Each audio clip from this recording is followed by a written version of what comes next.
کامیابی ایک رات میں نہیں ملتی، بلکہ اس کے لیے کئی راتیں کاٹنی پڑتی ہیں۔ اس وقت جاگنا پڑتا ہے جب دنیا سو رہی ہوتی ہے، اور اس وقت جا کے سونا پڑتا ہے جب دنیا اپنی آدھی نیند پوری کر چکی ہوتی ہے۔ اس وقت میدانوں میں قدم رکھنا پڑتے ہیں جب میدان سنسان ہوتے ہیں، کوئی کھلاڑی میدانوں میں موجود نہیں ہوتا۔ اس وقت خون پسینہ ایک کرنا پڑتا ہے جب دنیا تمہاری محنت کو نہیں دیکھتی۔ خود اکیلے اپنے ساتھ مخلص رہ کر اپنا سب کچھ دو پر لگانا پڑتا ہے۔ ریگستانوں میں دوڑنا پڑتا ہے، دن کے وقت دھوپ کا سامنا کرنا پڑتا ہے۔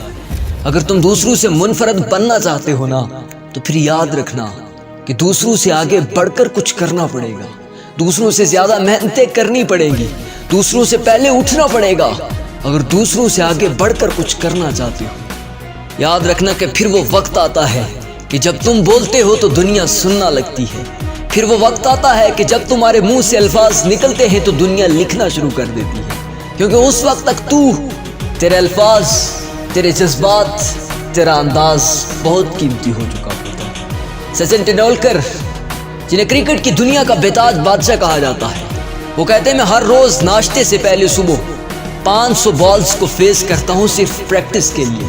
راؤنڈ اباؤٹ 83 اوورز صرف پریکٹس کے لیے کھیلتا ہوں میں، ہر روز صبح جب دنیا سو رہی ہوتی۔ پھر ایک وقت آتا ہے کہ سچن ٹنڈولکر جب آٹوگراف کرتا ہے نا تو دنیا لائنوں میں لگ جاتی ہے، کاش سچن ٹنڈولکر کا ایک آٹوگراف اس بال پر کیا ہوا ہمیں مل جائے کہ سچن ٹنڈولکر کے ہاتھوں نے اس پر لکھا ہے۔ اس وقت تک آپ کی ہر چیز قیمتی ہو چکی ہوتی ہے، کیونکہ آپ نے خود کو اتنا پسا ہوتا ہے، اتنا پسا ہوتا ہے کہ آپ گرائنڈ ہو کر ایک ہیرا بن کر باہر نکل چکے ہوتے ہیں۔ اور مارک زکربرگ، فیس بک کی دنیا کے بےتاج بادشاہ، آپ نے جب فیس بک کو بلندی پر لے کر چلے گئے نا تو ایک دن ایسا بھی آیا کہ ایک اینکر نے آپ سے آ کر سوال کیا کہ آپ تو راتوں رات امیر ہو گئے، فیس بک تو پوری دنیا میں وائرل ہو چکی ہے، اس کے کروڑوں اربوں یوزرز ہو چکے ہیں، آپ تو کروڑ پتی بن چکے ہیں راتوں رات۔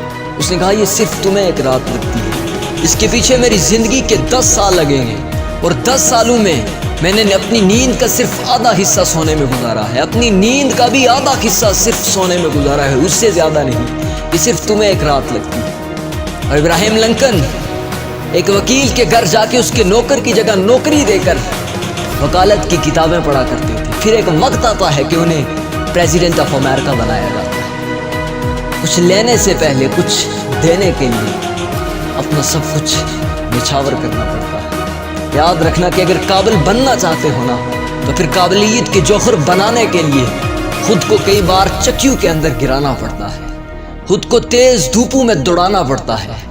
یاد رکھنا کہ پھر وہ وقت آتا ہے کہ دنیا تمہاری انٹری پہ شور مچاتی ہے۔